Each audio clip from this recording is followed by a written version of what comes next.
ओम शांति। आज 24 मई 2022 के साकार मधुर महावाक्य हैं।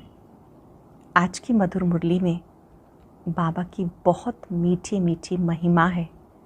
बाबा करन करावन हार है, अभोगता है, असोचता है, लेकिन उसको अकर्ता नहीं कह सकते क्योंकि वो पतितों को पावन बनाने का धंधा करता है। शिव बाबा जब ब्रह्मा तन से पढ़ाते हैं, बच्चों को शिक्षा देते हैं, तो बाबा कहते हैं मैं तुम्हारा बाप, टीचर, सतगुरु हूँ। मैं तुम आत्माओं को वापस लेके जाऊँगा। ये गारंटी कोई भी देहधारी नहीं कर सकता कि मैं तुम्हें घर वापस लेके जाऊँगा। जब आप सतयुग में थे तो आप बहुत शांत थे, बहुत सुखी थे। इस समय भी आपको अपने स्वधर्म में स्थित रहना है। जितना शांति सागर को याद करते हैं उतना स्वधर्म में टिकते हैं, शक्ति मिलती है। ब्राह्मणों की माला नहीं बन सकती क्योंकि ब्राह्मणों की अवस्था ऊपर नीचे होती रहती है। बाबा ने कहा जब आप मिलने आते हो, ब्रह्मा तन से आप शिव बाबा से मिलते हो, तो शिव बाबा को याद करके आओ कि इनके द्वारा हम बाबा से मिलन मना रहे हैं। अगर खांसी आदि होती है तो ब्रह्मा बाबा को होती है, शिव बाबा को नहीं। शिव बाबा तो इस कर्म बंधन से परे है। बाबा तो बच्चों को पढ़ाने के लिए इस तन का आधार लेते हैं। शिव बाबा की याद से आत्मा पावन बनती है, इसलिए चलते फिरते उठते बैठते एक बाबा को याद करना है। सुनते हैं बाबा के मधुर बोल, बाबा के शब्दों में। मीठे बच्चे, बाप ही सतगुरु के रूप में तुम बच्चों से गारंटी करते हैं, बच्चे मैं तुम्हें अपने साथ वापस लेके जाऊंगा। ये गारंटी कोई देहधारी नहीं कर सकते। बाप ही सतगुरु के रूप से तुम बच्चों से गारंटी करते हैं, बच्चे मैं तुम्हें अपने साथ लेके जाऊंगा। ये गारंटी कोई देहधारी नहीं कर सकते। क्वेश्चन है, तुम बच्चे ये कथा जो सुन रहे हो ये पूरी कब होगी? ये कथा जो आप सुन रहे हो ये कब पूरी होगी? जब तुम फरिश्ते बन जाएंगे। कथा सुनाई जाती पतित को, जब पावन बन गए तो कथा की दरकार नहीं। इसलिए सुख संवतन में पार्वती को शंकर ने कथा सुनाई, ये कहना ही रॉन्ग है। दूसरा प्रश्न है, शिव बाबा की महिमा, उनकी महिमा में कौन से शब्द राइट हैं, कौन से रॉन्ग? शिव बाबा को अभोगता, असोचता, करन करावनहार कहना राइट है, बाकी अकर्ता कहना राइट नहीं, क्योंकि वह पतितों को पावन बनाते हैं। गीता छोड़ विदे आकाश सिंहासन, इस धरती पर आ जा रहे। ओम शांति। यह है बच्चों की पुकार, बाबा अभी आ जाओ, क्योंकि हम फिर से रावण राज्य में दुखी हैं। फिर से माया का परछाया पड़ गया। 5 विकारों रूपी रावण ने हमें बहुत दुखी किया। रिस्पॉन्ड में बाबा कहते, हाँ बच्चे ये तो मेरा नियम है, ये जरूर आकर कहेंगे ना। हाँ बच्चे, जब जब धरती पर भारतवासी बिल्कुल भ्रष्टाचारी दुखी बने हैं, कितने गुरु करते हैं सदगति के लिए, परंतु वे किसी को सदगति तो करते नहीं। सब अंधों की लाठी एक प्रभु है। पहले पहले बाप जन्म देते, अडॉप्ट करते हैं, गुरु सदगति करते हैं। अभी ना कोई सदगति करते हैं ना कोई बाबा है। अब तुम कहते हो परम पिता परमात्मा हमारा बाबा भी है, गुरु भी है। उस एक को सत्य गुरु कहते हैं, सत्य बाबा कह सकते हैं। वो है सत्य बाबा, उनको सुप्रीम कहा जाता। सत्य गुरु भी है, साथ ले जाते हैं, गारंटी है। और कोई गुरु कभी कोई गारंटी नहीं करेंगे कि मैं तुम आत्माओं को वापस ले जाऊंगा, वो तो जानते ही नहीं। यह नई बातें। तुम जब इनको देखते हो तो बुद्धि में याद शिव बाबा को करना है। जब इनको देखते हो तो बुद्धि में याद शिव बाबा को करना है। वही बाप, टीचर, गुरु है। मनुष्य कोई गुरु करते व टीचर करते तो उनके शरीर को ही देखते। आत्मा ही भिन्न शरीर धारण कर भिन्न नाम रूप देश काल में जाती है। अच्छा, बाबा तो एक है और एक बार आते हैं, वह पुनर्जन्म नहीं लेते। संस्कार आत्मा में है, वो जब शरीर धारण करेगी तब वर्णन होगा। तुम बच्चे बाप की महिमा गाते हो। वह निराकार है, कभी साकार शरीर लेते नहीं। शिव बाबा निराकार है। शिव का अपना शरीर तो है नहीं, परंतु ज्ञान सागर पतित पावन है, सतगुरु है। बाबा भी आकर राजयोग सिखाते। जो ब्रह्मांड का, सारे विश्व का मालिक है, वही स्वर्ग का मालिक बनाएंगे। शरीरधारी तो बना ना सके, सिवाय बच्चों के बाप को कोई जानते नहीं। तुम कहेंगे परमात्मा हमें पढ़ाते हैं, कहेंगे ये तो कोई शास्त्रों में नहीं है कि निराकार परमात्मा शरीर में आते हैं। अरे शिव जयंती मनाई जाती, गीत में भी है, कहाँ रूप बदल के आओ। तो वह किस शरीर किस रूप में आया? तुम्हारा यह है कर्म बंधन का शरीर। अच्छे कर्म से अच्छा पद, बुरे कर्म से बुरा पद मिलता है। इनके लिए तो ऐसा नहीं कहेंगे। मनुष्य तो पुनर्जन्म जरूर लेते हैं, बाप नहीं लेते। उसने शरीर में प्रवेश किया। बताते हैं शिव बाबा ब्रह्मा द्वारा स्थापना करते हैं। शिव तो निराकार है, वो क्या ऊपर से प्रेरणा देते हैं? पति दुनिया में आते हैं तो किस शरीर में आए जो राजयोग सिखाए? तुम बच्चे जानते हो बाबा आया हुआ है, हम उनसे सुनते हैं। निराकार बाबा आया है, हम उनसे सुनते हैं। वो ब्रह्मा मुख से सुनाते हैं और सब देहधारी गुरु का नाम बताएंगे। तुम जानते हो निराकार शिव हमारा बाबा है। पहले तो बाबा जन्म देने वाला चाहिए ना। शिव बाबा प्रजापिता ब्रह्मा द्वारा एडॉप्ट करते हैं। प्रजापिता को कुख से तो इतने बच्चे हो ना सके। प्रजापिता ब्रह्मा के अथाह बच्चे हैं। ब्राह्मण कुल बहुत बड़ा है, जो ब्राह्मण फिर देवता बनेंगे। जब देवता बनेंगे तो अडॉप्शन नहीं होगी, अडॉप्शन अभी है। कितने ब्राह्मण हैं बच्चे जानते? हम शिव बाबा के पास आए हैं, वही नॉलेजफुल है। कहते मैं तुम बच्चों को ये नॉलेज सुनाता हूँ। मेरा अपना शरीर तो है नहीं। शिव जयंती मनाते हैं, परंतु कैसे शिव बाबा आया ये कोई नहीं जानते। कहते शिवरात्रि, रात्रि में कृष्ण का भी जन्म दिखाते। शिव जयंती के बाद फट से श्री कृष्ण का जन्म होता। शिव का जन्म तो है संगम पर। ब्रह्मा की रात पूरी हो, दिन शुरू होता है। उसी संगम पर बाप आते। यह बेहद की रात्रि, वो है हद की। आधा कल्प दिन, आधा कल्प रात। भक्ति में ढूंढते रहते, भगवान मिलता नहीं तो अंधियारा ठहराना बिल्कुल बुद्धिहीन है। गाते हैं परम पिता परमात्मा ऊपर है, फिर कहते तीर्थ यात्रा पर भगवान मिलेगा, दान पुण्य से मिलेगा। कितना समय तुमने धक्के खाए, अनेक मतें हैं। इसलिए कहा जाता भक्ति मार्ग है ब्रह्मा की रात। धक्के खाते खाते दुर्गति को पाकर पाप आत्मा बन जाते। विकार से पैदा होने वाले को पाप आत्मा कहा जाता। तुम ऐसा तो नहीं कहेंगे कि श्री कृष्ण कोई विकार से पैदा हुआ? नहीं, वो तो योग बल से पैदा होते हैं।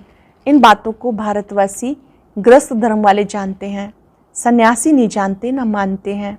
बाबा कहते लाडले बच्चे, सत्युग में तुम पवित्र प्रवृत्ति मार्ग में थे, फिर पुनर्जन्म लेते पतित बनते हो। भारत पवित्र था, देवताओं का राज्य था, वहाँ शांति भी थी।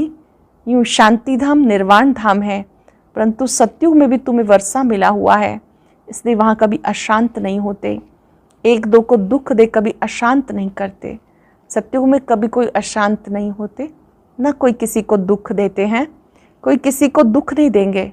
यहाँ तो बच्चे भी माँ बाप को दुख दे अशांत कर देते। अब तुम शांति सागर से वर्षा ले रहे हो, वहाँ कोई लड़ाई झगड़ा नहीं होता। यहाँ तुम्हारी वह अवस्था चाहिए, आपस में लून पानी नहीं होना चाहिए। पहले पहले निश्चय चाहिए बेहद का बाबा आया हुआ है, हमें दुख की दुनिया से ले जाएंगे। सत्युग में तो बाप आते नहीं, यहाँ आकर इन खिड़कियों से तुमको देखते हैं, इन नैनों से बाबा देखते हैं। इनकी आत्मा भी देखती है, शिव बाबा भी देखते हैं। एक शरीर में दो आत्माएं कैसे हो सकती? मनुष्य नहीं मानेंगे। अरे तुम ब्राह्मण खिलाते हो, पति की अथवा बाप की आत्मा को बुलाते हो, वो आकर बोलती है। उनसे पूछते हैं तो दो आत्माएं हुई ना? बाबा कहते वो आत्माएं आकर बैठती नहीं, यह हो ना सके। बाप को तो अपना शरीर है नहीं, वह तो आ सकता है ना। 5,000 वर्ष पहले भी हमने ऐसा कहा था, साधारण बूढ़े तन में भागीरथ अर्थात भाग्यशाली रथ में आता हूँ, जरूर मनुष्य के तन में आएगा, ना कि बैल पर आएगा। सूक्ष्म वतन में शंकर के आगे बैल कहाँ से आया? अगर शंकर की अथवा पार्वती की पूजा करते हैं तो मैं साक्षात्कार करा देता हूँ। बाकी ये दिखाया शंकर ने पार्वती को कथा सुनाई, ये है झूठ। शंकर क्यों कथा सुनाएंगे? सूक्ष्म वतन में कथा की दरकार ही नहीं। तुम फरिश्ते बन जाएंगे तो कथा पूरी हो जाएगी। कथा सुनाई जाती पतित को पावन बनाने के लिए। बाबा अमर कथा सुनाते हैं, अमर लोक में ले जाने के लिए लायक बनाते हैं। अमर लोक सत्युग को कहा जाता है, ये है मृत्यु लोक। आज बाबा ने पूछा, बड़ी रोचक बात, शिव बाबा स्नान करते हैं? बोला बाप दादा करते हैं। हमने कहा स्नान तो दादा करते हैं, शिव क्यों करेगा? उनको थोड़ी पाखाने में जाना जो स्नान करे। शिव तो अभोगता है, ये समझ की बात है। वो थोड़ा ही अपवित्र बनते जो स्नान करेंगे। वो तो आते ही हैं पतितों को पावन बनाने के लिए। करण करावनहार अभोगता असोचता है। अकर्ता कहना रॉन्ग हो जाता है। पतितों को पावन करते हैं, करण करावनहार है। इतने में खांसी हुई।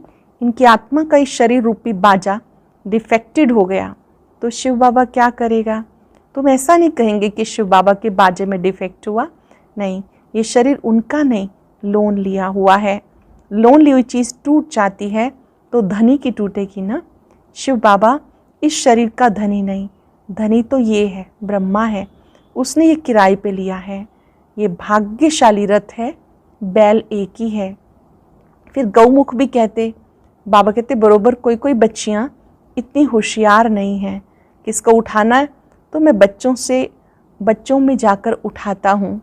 पतित दुनिया में, पतित शरीर में आना ही होता तो किसका कल्याण करने के लिए बच्चों में मैं प्रवेश करता हूँ। बच्चे नहीं समझेंगे, उनसे भी वह सुनने वाले तीखे हो जाते हैं। ये बाप की मदद मिलती है। एक तो निश्चय बुद्धि है, दूसरा फिर दृष्टि मिलती है। बाबा कल्याण करने के लिए बच्चों की मदद करते हैं। सामने वाले को ऊंचा उठाने के लिए बाबा ने कहा एक तो बाबा की दृष्टि मिलती है और निश्चय बुद्धि है तो डबल मदद हो जाती है। बाबा कहते हैं मैं प्रवेश कर सकता हूँ। ऐसे नहीं कि मैं सर्वव्यापी हूँ। मुझे बहुरूपी क्यों कहते हैं? जो जिसकी पूजा करते हैं उनका साक्षात्कार कराता हूँ। साक्षात्कार में ऐसे देखते हैं जैसे सामने आ रहे हैं। विष्णु का साक्षात्कार होता, विष्णु चैतन्य हो जाता। माथे पर हाथ रखते हैं, कहते मुझे चतुर्भुज का साक्षात्कार हुआ, परंतु उससे फ़ायदा क्या? कुछ भी नहीं। सिर्फ दिल खुश हुई कि मुझे भगवान का दीदार हुआ। भक्ति में दीदार बहुत होते हैं परंतु इससे सदगति नहीं हो पाती। जबकि गाते हैं सदगति दाता पतित पावन एक है। विष्णु नहीं हो सकता, वह बाप थोड़े होंगे। बाप एक है, फिर उनका बच्चा भी एक है, प्रजापिता ब्रह्मा। ऐसे कभी नहीं कहेंगे प्रजापिता विष्णु व शंकर। प्रजापिता एक है, फिर उनसे ब्राह्मण अडॉप्शन होती है। बच्चे जानते हम पहले ब्राह्मण बनते हैं फिर देवता बनते हैं। इस समय हम ब्राह्मण हैं फिर हम देवता बनते हैं। ब्राह्मणों की माला एक्यूरेट बन ना सके क्योंकि अदल बदल होती रहती है। कोई गिरते कोई मरते रहते हैं, फिर क्या करेंगे? उनको निकाल देंगे, कोई छोड़ के चले जाते हैं। ऐसे गिरते मरते रहते हैं। रुद्रमाला अंत में एक्यूरेट बनेगी। ये मीठी मीठी बातें बाप सुनाते हैं और किसी को पता ही नहीं। कितने हैं जो कहते हैं हे राम जी संसार बना ही नहीं। अब रामचंद्र तो यहाँ से प्रारब्ध ले जाते हैं, त्रेता में जाकर राजा बनते। उनको फिर अज्ञान कहाँ से आया जो वशिष्ठ उनको ज्ञान दे कि संसार बना ही नहीं। ये सृष्टि का चक्र है, सब बातों में मूंझे हुए हैं। कोई भी नहीं जानते ना समझ सकते। शिव बाबा कोई गुम कर दिया। शिव जयंती मनाते भी हैं परंतु समझते नहीं। श्री कृष्ण ही सांवरा बनता है। बाबा आते ही तब हैं जब सांवरे से गोरा बनाना है। शिव जयंती के बाद झट श्री कृष्ण का जन्म होता है। शिव बाबा राजयोग सिखाते हैं। किसको सिखाते हैं? ब्राह्मणों को। प्रजापिता ब्रह्मा के मुख वंशावली को, वही फिर राजा रानी बनते हैं। शिव बाबा चले जाएंगे फिर लक्ष्मी नारायण का राज्य होगा। तो बाप ने श्री कृष्ण को ऐसा बनाया। उन्होंने फिर बाप के बदले श्री कृष्ण का नाम डाल दिया। श्री कृष्ण को द्वापर में ले गए। अब शिव बाबा राजयोग सिखाते हैं। तुम जानते हम स्वर्ग की राजधानी स्थापन कर रहे हैं और भी बहुत प्रिंस प्रिंसेज बनते हैं। संगम और सतयुग का किसी को पता नहीं। मैं आता हूँ कल्प के संगम पर। बाबा आते हैं कल्प कल्प के संगम पर। उन्होंने फिर युगे युगे कह दिया। सो भी 4 युग होते हैं। द्वापर के बाद कलयुग होता है, फिर द्वापर के बाद द्वापर से उतरती कला में आना ही है।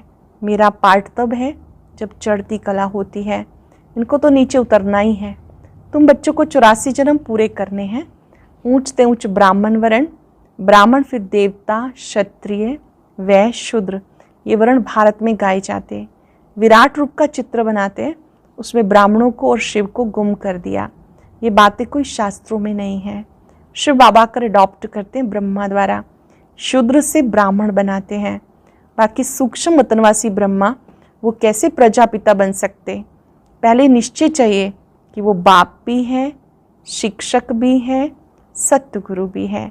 कहते सदगति दाता एक है, परंतु उनका नाम, रूप, देश, काल बिल्कुल नहीं जानते हैं। अच्छा, मीठे मीठे सिक्के लदे बच्चों प्रति माता पिता बाप दादा का याद प्यार, गुड मॉर्निंग। रूहानी बाप की रूहानी बच्चों को नमस्ते। रूहानी बच्चों की रूहानी बाप दादा को नमस्ते, गुड मॉर्निंग। शुक्रिया बाबा, शुक्रिया। धारणा के लिए सार। पहले पॉइंट है, शांति सागर बाप से शांति सुख का वर्षा ले शांत चित्त रहना है। शांति सागर बाप से शांति सुख का वर्षा ले शांत चित्त रहना है। कभी किसी को दुख दे अशांत नहीं करना, लून पानी नहीं होना। बाप समान अंधों की लाठी बनना है। बाप की मदद लेने के लिए निश्चय बुद्धिबन सेवा करनी है। वरदान है, एक के पाठ को स्मृति में रख, तपस्या में सफलता प्राप्त करने वाले निरंतर योगी भव। एक के पाठ को स्मृति में रख, तपस्या में सफलता पाने वाले निरंतर योगी भव। तपस्या की सफलता का विशेष आधार सहज साधन है, एक शब्द का पाठ पक्का करो। तपस्या अर्थात एक का बनना। तपस्या अर्थात मन बुद्धि को एकाग्र करना। तपस्या अर्थात एकांत प्रिय रहना, एकरस स्थिति रखना, सर्व प्राप्त खजानों को व्यर्थ से बचाना अर्थात इकोनॉमी करना। इस एक के पाठ को स्मृति में रखो। तपस्या क्या है? एक का बन जाना, एक से सर्व संबंध जोड़ना, मन बुद्धि को एकाग्र करना, एकांत प्रिय रहना, खजानों की बचत करना। इस एक पाठ को स्मृति में रखो तो निरंतर योगी, सहज योगी बन जाएंगे, मेहनत से छूट जाएंगे। स्लोगन है, आज्ञाकारी वो हैं जो मन और बुद्धि को मन मत से सदा खाली रखते हैं। आज्ञाकारी वो जो मन बुद्धि को मन मत से सदा खाली रखते हैं। आज अभ्यास करेंगे, एक के पाठ को स्मृति में रखने वाली मैं निरंतर योगी आत्मा हूँ। मैंने तपस्या का अर्थ समझा है। मैं आत्मा एक बाबा की बन गई। एक में ही मेरा मन बुद्धि एकाग्र है। मेरे सभी संबंध उस एक के साथ हैं। मैंने एकरस स्थिति बनानी सीखी है। खजानों की बचत करनी सीखी है। मैं एक की याद में स्थित निरंतर योगी हूँ।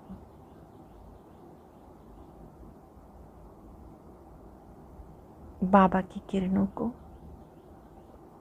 अपने में आता अनुभव करें।